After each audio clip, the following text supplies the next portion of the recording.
Hello, I'm JJ, I'm from Canada, and today we are going to talk about dumb Canadian foods.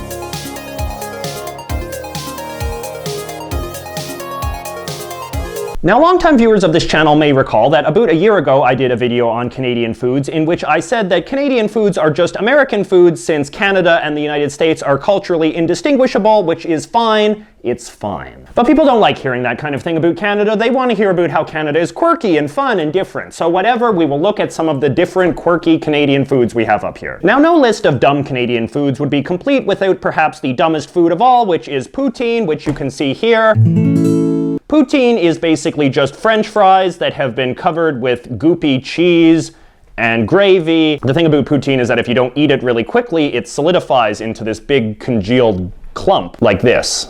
This is appetizing Canadian food. In Newfoundland, in the far east of Canada, they have their own take on poutine, which is called Newfoundland fries, which is basically when you just take a big glump of like Thanksgiving stuffing from the turkey and you just pile that in there too. The other infamously dumb Canadian thing is these things. These are ketchup-flavored potato chips. I personally find these to be very repulsive. I remember when I was a kid, you would sometimes get those multi-packs of little small-sized potato chips, and I would never want to eat the ketchup ones because they were so disgusting. They're just like big red chips doused in, I'm sure, a ketchup-like byproduct. See, and they're really sweet because, as you well know, ketchup is just like 90% sugar. Now, a while ago, the National Post, which is a famous Canadian newspaper, did a poll asking Canadians what was their favorite Canadian snack treat. And the thing that won the poll was these things, which I do not even know how you say the name of this. So the name is Jos Lewis, which seems like it would be like Jos Lewis, but I think it's a French-Canadian word, so it's probably like Jos Louis or some such. So they're basically little chocolate pies, and on the inside they've kind of got this, I don't know, creamy goo of some sort. I've never had them, so let's see what they taste like. It has a chocolate sort of outer crust. On the inside it just tastes like a generic white, Safeway cake sort of batter, and then it has generic Safeway cake icing as the filling inside. So if you want all of the culinary thrills of attending a child's birthday party, I recommend buying one of these Jos Lewis Cakes because they more or less taste the same. So in addition to picking foods that are sort of stereotypically Canadian, I was also thinking about foods that have names of Canadian places in the title, such as this stuff here, which is Saskatoon syrup. Now, Saskatoon syrup is some sort of syrup that is made of the Saskatoon berry, which is a berry that is found in Saskatchewan, which is a province of Canada, perhaps best known for being name-dropped in a Muppet song. Hey, Ollie, where have you gone? Send someone to fetch us, we're in Saskatchewan. I have never been to Saskatchewan because it is a province with no redeeming qualities, and I'm unfamiliar with what their syrups taste like, so let's just try a swig of this.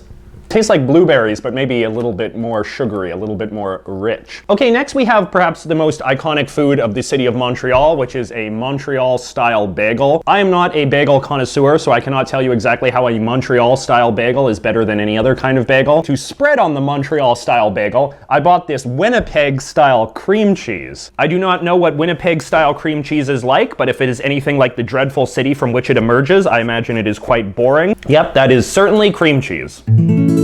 Okay, and so next we have the traditional Canadian pastries. Now, when I was a young Canadian boy, I remember that my grandmother would often make these for us at Christmas time. So there are basically two iconic Canadian pastries. We have the butter tart and we have the Nanaimo bar.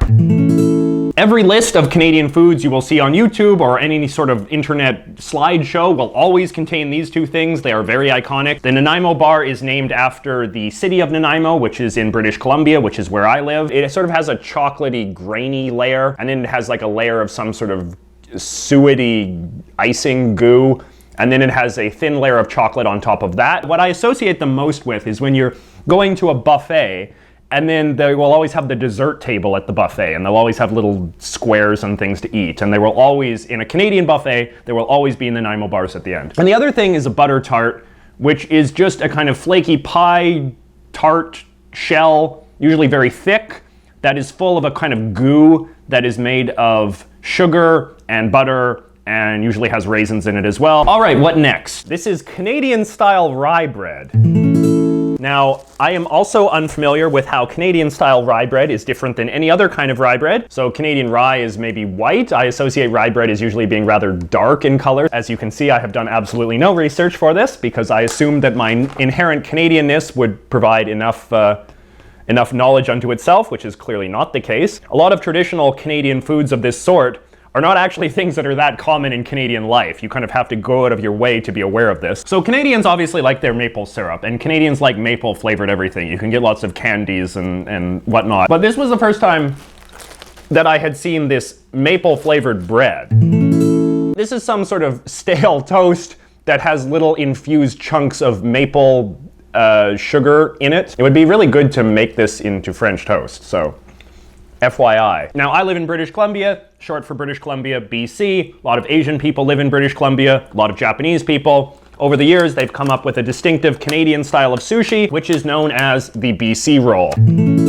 The BC roll contains barbecued salmon skin. The salmon is a very iconic fish in the Pacific Northwest, which is where British Columbia is located. Frankly, I prefer the California roll, but still, it's fun that Canada has its own distinctive sushi, right? Now, Canada is a big potato-producing nation, which I suppose is probably where the poutine thing maybe comes from. And the two most economically useless parts of the country are the ones that produce the two most iconic types of potato. So we have the Prince Edward Island potato, which comes from the province of Prince Edward Island, which is this tiny island in the Atlantic Ocean. Potatoes is perhaps the only thing that the tiny province is known for. And then we also have Yukon Gold potatoes, which are potatoes that, if I cut it open, you can see have this distinctive yellow flesh, much like the gold in the Yukon. So there you have it, 10 stupid Canadian foods. Now, if you are a Canadian watching this and feel I have made some horrible omission in my cornucopia over here, please let me know in the comments below. And as usual, if there's anything else about Canada you'd like to learn more about, let me know in the comments below as well, because as much as my love affair with my own country is lukewarm at best, I do enjoy sharing these kinds of things with other people. And that about does it for now. Like and subscribe. I'll see you guys later.